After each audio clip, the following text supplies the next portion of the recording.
Well, it's springtime here in Maryland, which means it's time to plant some trees. Hi, I'm Meyer, arborist with the Davey Tree Expert Company, and today we're going to talk about how to choose the right tree to plant on your property. The first thing we talk about when we talk about picking a tree is the right tree in the right place. It's a simple idiom to remember.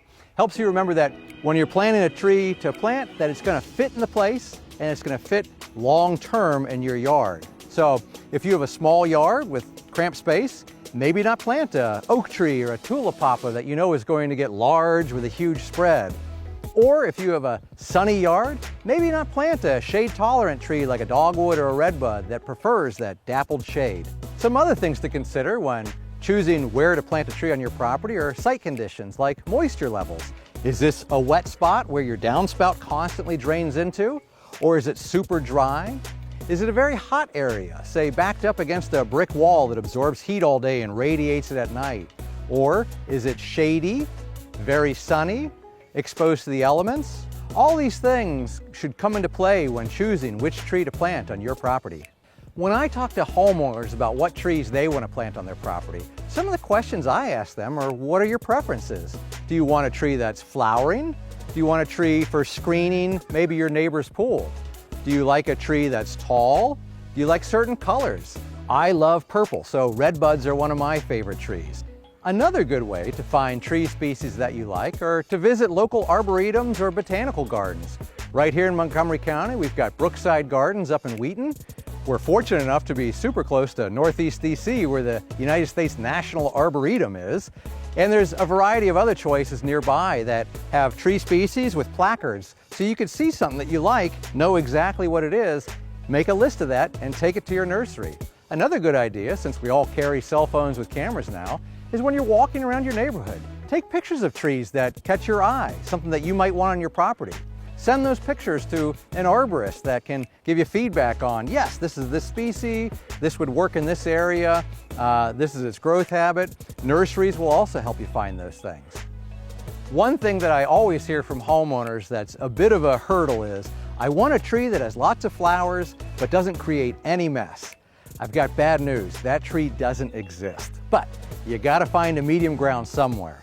So flowers on trees leads to the fruit on trees. The fruit on trees are what fall onto your cars, your decks, or your driveway. So if you want a flowering tree, you're gonna have fruit in the end. There's a few different ways that you can source trees right here in Montgomery County. There are a number of reputable nurseries close by where you can purchase trees. There are also county programs that provide trees to Montgomery County residents at low or no cost. Reforest Montgomery is one of those. Tree Montgomery is another one of those programs. And Rainscapes of Gaithersburg and Rockville are two different ones that residents of those neighborhoods can access free trees.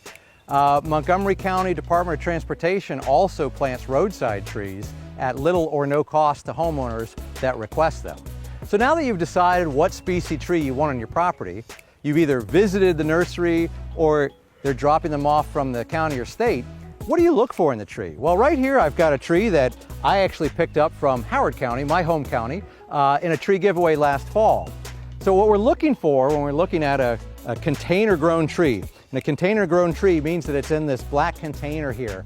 Sometimes they're brown, sometimes they're sacks, they're not plastic, but they're cloth. Another way that you sometimes get trees is balled and burlapped, where it's the root ball of the tree that has been dug out and they wrap a burlap bag around them.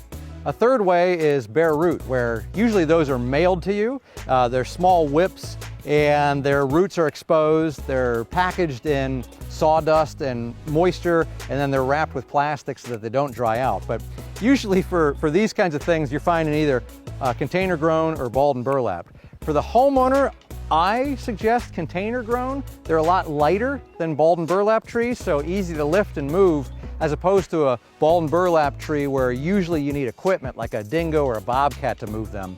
So we're looking for a straight trunk without any damage, so any cracks or any breaks. You know, sometimes when they're handled at nurseries, they'll snap. So you want to reject those trees if you see them. You're looking for branches that are straight, they aren't broken or hanging over. Now you're going to get some of those with transportation, but you want most of them to not be broken. At this time of the year, it's kind of mid-spring right now, so you don't have a lot of leaves. You can't really inspect the leaves for color, but if the tree is leafed out, you want nice green leaves. Of course, if it's a purple leaf tree, you want them nice and purple, but what you don't want is leaves that are browning, curled up, that look like they're dry. And so for this time of year, you're looking at nice little buds popping, and you can see buds on this tree.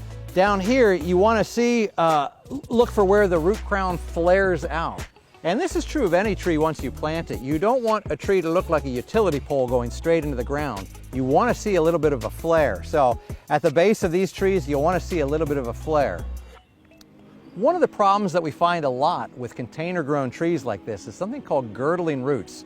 As these roots grow, they hit the wall of the container and they begin to wrap around, and they become what's called root bound. Now that's a problem for a few reasons, but the big one is that if they wrap around the trunk of the tree, they can girdle the tree or suffocate the tree. And so you want to look for any of those girdling roots that you can see. Now, of course, they're buried in soil, so it's hard to see a lot of those, but from the surface, you can move that around and see if anything's wrapped around the trunk of the tree. Planting a tree is a long-term investment. Trees live for years and years. Most of them far outlive human beings. So when choosing the right tree for your property, make sure it's one that fits the property, the right tree in the right place, and that fits your personality so that you can enjoy it for years to come.